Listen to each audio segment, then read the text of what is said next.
하나님의 능력으로 이제 홍해를 기적적으로 건넌 이스라엘 백성들은 이제 수르 광야에서 3일 동안 물 없는 그런 고통을 당했습니다. 겨우 물을 만났는데 도저히 써서 먹을 수 없는 그런 물이었습니다. 그래서 말하라 쓰다 이렇게 말합니다. 백성들은 모세를 원망하지요. 모세를 원망한다는 것은 하나님을 원망했다는 말이죠. 이에 모세는 하나님께 기도했고 하나님이 주신 해결책으로 한 나뭇가지를 던져 그 쓴물에 넣었더니 그 물이 어떻게 됐습니까? 달게 됐다라는 말이에요.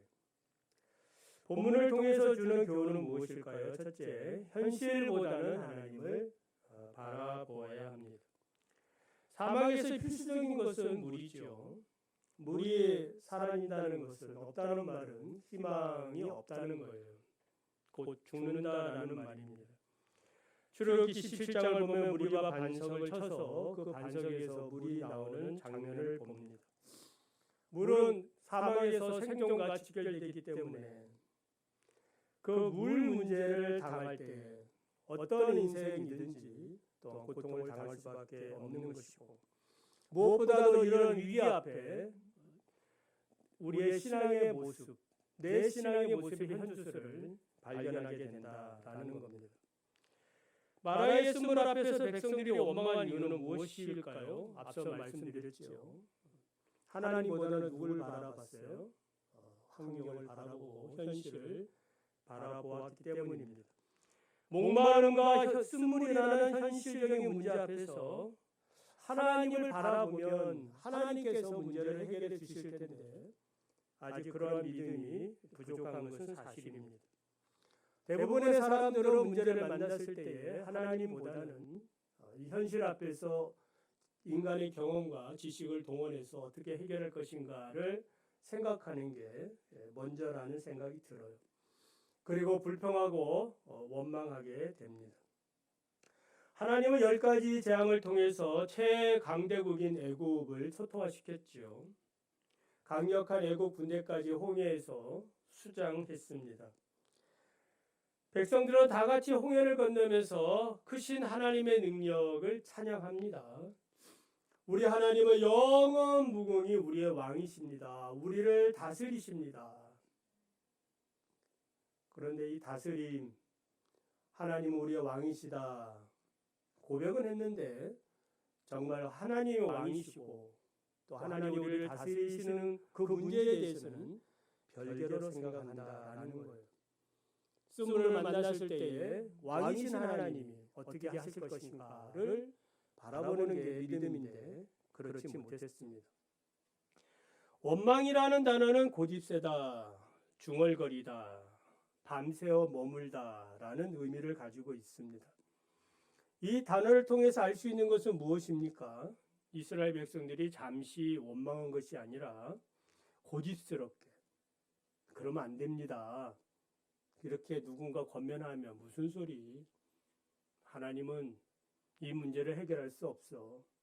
지금 현실에 대한 문제만 고집스럽게 얘기하는 거예요. 밤을 새워서 중얼거리며 불평했다라는 말이에요. 한두 사람이 아니라 모든 백성이 이 원망의 대열에 합류해서 소리를 지르고 있는 거예요. 민수기 14장을 보면은 가데스 바나에서 정탐꾼 사건이 일어났죠. 여호수아 갈렙은 저 가나안 땅을 정복할 수 있다라고 말한 반면에 10명의 정탐꾼들은 안 된다. 우리는 메뚜기에 불과하다.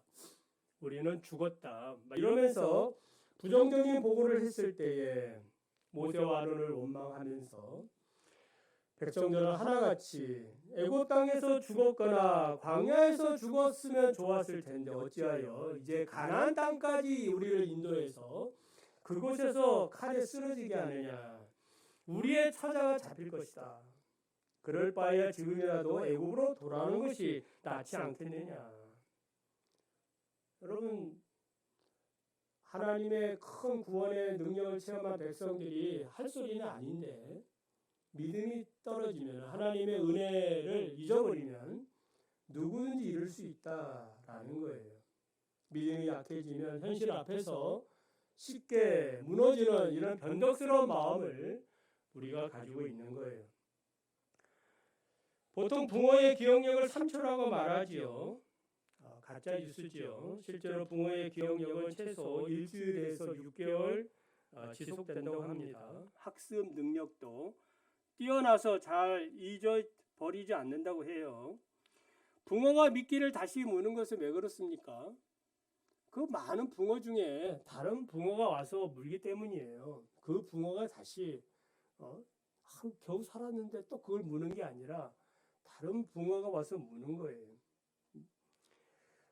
우리는 어쩌면 붕어보다 못한 은혜의 기억력을 가지고 살고 있지는 않은지 한번 반성해 보시기를 바랍니다.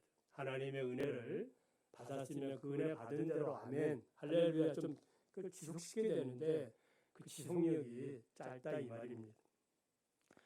하나님께 받은 은혜가 현실보다 크면 현실을 극복할 수 있는 감사가 나오는데, 찬양도 나오는데 이러한 능력이 부족하니까 언제나 아멘 하고 뒤돌아서면 또 노멘, 불평하고 또 원망하는 것이 인생의 모습이에요. 여러분 같으면 이 홍해를 경험해서 어떻게 하실 것 같습니까? 그러다가 마라의 쓴물을 만났으면 감사하시겠습니까? 하나님께서 또 하나님의 능력으로 어떻게 조치를 취하시겠지 이렇게 믿겠습니까? 한번 생각해 보시기를 바랍니다. 두 번째로 하나님을 바라본다면 기도해야 합니다. 기도가 열쇠지요. 도저히 먹을 수 없는 이 쓴물 앞에서 모세가 취한 신앙의 행동은 무엇입니까? 하나님께 기도한 일이었어요. 기도는 유일한 문제를 해결하는 돌파구예요. 모세는 자신의 능력으로 맞죠? 어떻게 하겠습니까? 인간으로는 할 수 없습니다. 쓴물을 어떻게 먹을 수 있겠어요? 자신의 능력을 인정하고 간절한 마음으로 하나님의 은혜를 요청하는 것이 기도예요. 백성들은 백성이죠. 그들은 문제 앞에서 불평하고 원망하고 우왕좌왕하지만 그러나 누군가는 깨어서 하나님을 바라봐야 되지 않겠습니까? 오늘 그 깨어있는 분이 여러분이 되시기 바랍니다. 여러분은 깨어서 이런 모든 어려운 문제들을 이 난국을 헤쳐나가야 되는데 그것이 바로 기도입니다. 모세가 기도하자 하나님은 곧바로 해결책을 제시해 주셨고 그 방법대로 순종할 때에 쓴물이 단물 되어지고 다시 백성들은 감사와 찬양이 회복이 됐다라는 말이에요. 기도는 위대한 능력을 발휘합니다. 성경을 보면 알 수 있죠. 하나님의 능력들은 다 기도하는 사람들을 통하여 나타났어요. 여호수아가 기도할 때 태양이 멈추고 엘리야가 기도할 때 3년 6개월 그 오지 않던 비가 내리고, 그리고 한나가 기도할 때 태가 열리고 사무엘이 태어나고, 에스라가 기도할 때, 에서가 기도할 때, 느헤미야가 기도할 때 민족이 구원받고 나라가 굳건하게 세워졌다라는 겁니다. 야고보는 엘리야가 우리와 같은 성적을 같은 사람이었지만은 기도할 때 놀라운 능력이 나타났다고 하면서 믿음으로 하나님께 드리는 모든 기도는 병을 낫게 하고 죄사함을 얻게 한다라고 말씀을 합니다. 수많은 믿음의 종들이 기도할 때 기적과 축복이 일어났습니다. 아멘. 이 기도는 어떤 특정한 사람들의 전유물이 아니에요. 하나님은 누구든지 기도하도록 하셨어요. 하나님의 자녀들은 기도할 수 있는 자격이 있고 이 기도는 모든 믿는 자들의 공동 자산이에요. 어떤 목사만이 가지고 있는 그런 그 기도가 아니다 이 말이에요. 여러분도 오히려 순수하게 기도하는 그 기도를 하나님은 기뻐 받으시는 겁니다. 그러므로 문제를 만날 때마다 그 문제 앞에서 여러분들은 어떻게 해야 되겠어요? 먼저 우선순위로 기도하시기를 바랍니다. 하나님은 모세의 기도 응답으로 한 나무를 던지라고 말씀합니다. 순종했더니 어떻게 됐어요? 하나님의 해결책이니까 반드시 문제가 해결되겠죠. 믿으시면 아멘. 하나님을 우리가 믿는 거죠. 쓴물이 단물로 변했습니다. 하나님은 이미 문제의 해답을 알고 계시고 있는 거죠. 그 쓴물을 왜 만나게 했을까요? 그 믿음을 훈련시키기 위한 연단의 과정입니다. 호연을 마른 땅같이 건너고 그 속에 잠가버린 애국 군대를 목격하면서 정말 이스라엘 백성들이 하나님을 온전히 신뢰하고 있는지 그렇지 않은지 하나님은 그걸 보시는 거예요. 광야 생활을 통해서 그들의 마음이 어떠한지를 보신다고 했잖아요. 마음이 어떠한지, 마음으로 정말 하나님을 믿는지, 그 어떠한지를 하나님이 늘 보시는 거예요. 위기가 올 때 하나님을 의심하지 않고 전적으로 하나님을 신뢰할 수 있습니까? 이스라엘은 실패했지만 우리들은 성공하기를 바랍니다. 원망과 좌절을 했지만 우리는 감사와 찬양을 드리기를 원합니다. 신앙의 위기 앞에서 하나님은 기도하는 그 법을 가르쳐 주는 거야. 기도하면 되더라. 한번 따라해 볼까요? 기도하면 되더라. 기도하면 되는구나. 어렸을 때 뭐 어머니의 손 약손, 뭐 할머니의 손 약손. 이렇게 배 아플 때 만지면 배가 좀 덜 아프구나. 경험적으로 알듯이 기도하면 되는 거예요. 기도하면 고난 중에 피할 길을 주시는 하나님의 능력을 믿으시기를 바랍니다. 자, 세 번째, 하나님은 모든 인생의 문제를 해결하시는 치료자이십니다. 15절을 보면 거기서 여호와께서 그들을 위하여 법도와 율례를 정하시고 그들을 시험했다. 법도와 율례는 어떻게 하나님을 믿고 어떻게 하나님의 말씀을 붙들고 살 것인가를 가르쳐주는 신앙의 기준이에요. 표준입니다. 가이드북이다 이 말이에요. 법도와 율례는 광야 학교에 입학한 하나님의 백성들이 배워야 할 첫 번째 뭐예요? 필수 전공 과목이에요. 이걸 모르면 하나님의 백성다워지지 않는 거예요. 그냥 맹목적으로 그냥 따라가는 거죠. 그게 아니라 이제는 좀 알고 좀 배우고 따라오라는 거예요. 그래서 교육이 필요한 거죠. 교육을 통해서 뭘 좀 알고 배우는 거 아니겠어요? 사람의 도리가 뭔지, 또 어떻게 우리가 이 땅에서 살아가야 되는지, 어떤 지식을 배워야 되는지, 그 배워야 사람다워지는 것처럼 하나님의 말씀을 배워야 하나님의 백성다워지는 거예요. 하나님의 법도와 율례를 주시면서 두 가지 명령과 한 가지 축복을 약속해요. 26절을 보면 두 가지 명령은 첫째, 너희가 나 여호와의 말을 들어 순종하고 내가 보기에 의를 행하라. 하나님 볼 때에 의를 행하라. 두 번째는 내 계명에 귀를 기울여 내 모든 규례를 지키라. 좀 청종하라 이 말이죠. 오늘도 목사가 설교하면 청종하시기 바랍니다. 귀에 딱 막으면 그 마음이 참 불쌍해요. 좀 여세요. 마음을 열고 그 말씀 하나님의 말씀을 듣고 그 말씀을 나의 율례와 규례를 삼으려고 하는 그러한 그 적극적인 마음이 필요하거든요. 학교에 가면서 선생님이 얘기하면은 귀를 기울여서 잘 들어야 그 앞으로 그 학생의 장래가 보이는 거 아니겠습니까? 동일한 거예요. 귀를 기울여 여호와의 말씀을 들으라. 나 그 말씀 아는데 아는 게 아닌 게 아닙니다. 그 말씀의 깊이를 더 깨닫는 시간이 되시기를 바랍니다. 한 가지 약속은 무엇입니까? 애굽 사람에게 내린 모든 질병 중 하나도 너희에게 내리지 않겠다. 나는 너를 치료하는 여호와라. 치료하는 여호와라는 말은 여호와 라파라는 말이에요. 하나님께서는 이스라엘의 폐역하고 완악한 성품을 치유하시는 거예요. 쓴물을 단물되는 이 사건들을 통해서 그래 너희들 심령이 이 쓴물과 같아. 내가 너희의 심령을 어떻게 하겠다는 거예요? 단물되게 할 거야. 인생을 삐딱하게만 보고 사는 인생들이 있지 않습니까? 묻지마, 살인, 심심해서 사람을 때리고 죽이고 겁탈나고 이 세상의 모습에 사람들의 모습이에요. 성품이 쓴물이 된 거예요. 괜히 옆 사람 건드리면 무섭고 쳐다보기만 해도 뭐 하는 거예요? 전율을 느끼고. 이 완악한 성품을 치료하셔서 그들로 하여금 하나님의 징계를 면하게 하고 그로 말미암아 하나님의 백성으로서 특권을 누리게 하기 위해서 뭐 하는 거예요? 율례와 법도를 배워서 하나님의 백성답게 살아가야 됩니다. 이사야 선지자는 하나님의 법도와 율례를 지키지 못하는 백성들을 향해서 이렇게 말해요. 이사야 1장 5절 6절을 보면은 너희가 어찌하여 매를 더 맞으려고 패역을 거듭하느냐. 온 머리는 병들었고 온 마음은 피곤하였으며 발바닥에서 머리까지 성한 곳이 없이 상한 것과 터진 것과 새로 맞은 흔적뿐이거늘 그것을 짜며 싸매며 기름으로 부드럽게 함을 받지 못하였느니라. 맨날 얻어터진다 이 말이에요.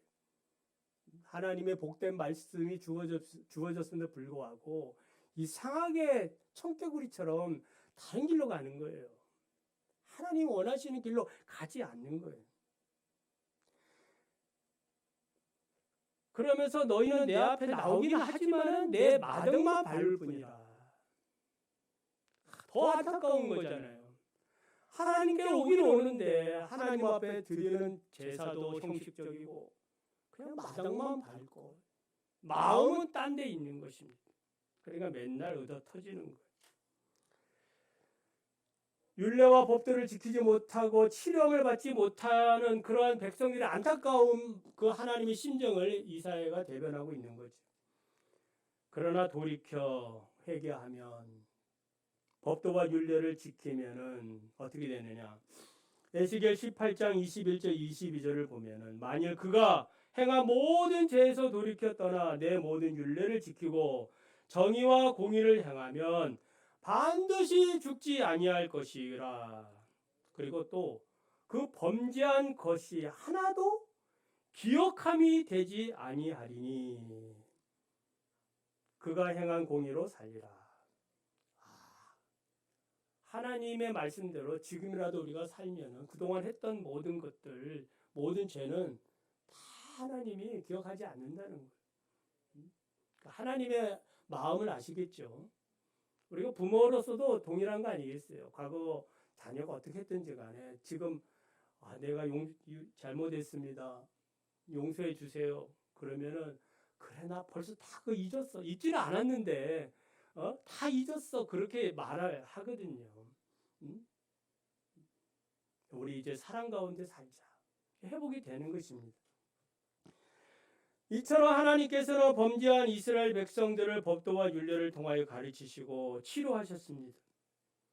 이 법도와 율례는 구약시대의 모든 성도에게는 복음이에요. 하나님이 이렇게 우리를 치료하신다. 우리를 구원하시고 축복하신다. 그러나 이 법도와 율례는 완전한 치료책은 아니에요. 한계가 있습니다. 어떤 한계가 있어요? 그 어떤 누구도 이 율례와 법들을 완전히 지킬 수 없다라는 한계예요. 왜 그래요? 모든 사람은 죄인이기 때문에 그런 겁니다. 로마서 3장 10절에 의인은 없나니 하나도 없느니라.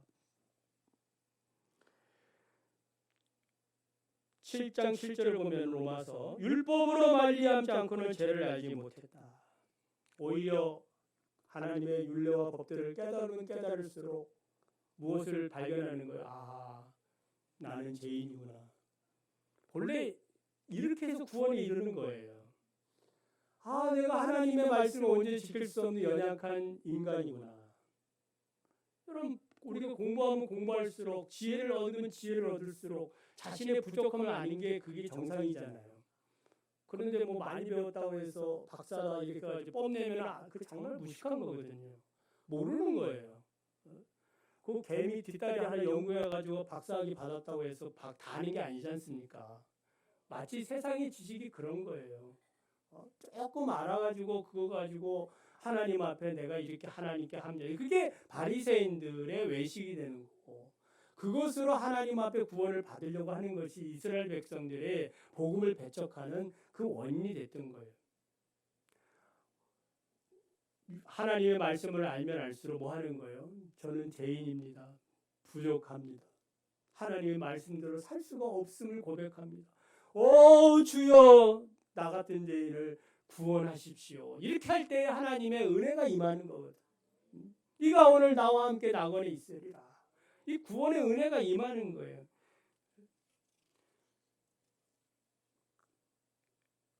율법을 통해서 우리가 온전한 구원을 얻을 수 없기 때문에 이 율법의 역할은 오실 완전한 치료자 누구?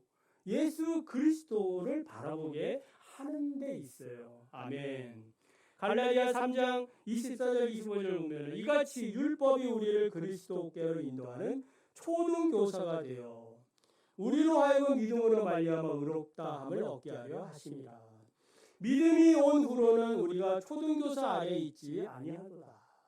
전에 성경에는 이제 몽학 선생이라 초등교사는 이제 정말 공부가 초등학교 들어와서 공부가 시작되는데 그 앞에까지 인도하는 선생을 얘기해요. 참된 그 하나님의 학교는 복음의 학교인데 예수 그리스도의 학교인데 예수 그리스도께로 인도하는 그 역할이 바로 율법이라는 거예요. 진정한 치유는 오직 예수 그리스도를 통해서만이 이루어질 수 있음을 믿으시기를 바랍니다. 예수님은 우리의 모든 죄와 허물로 죽었던 우리를 치료하시고 살리시고 이 살리시기 위하여 자신의 생명을 버리신 분이세요.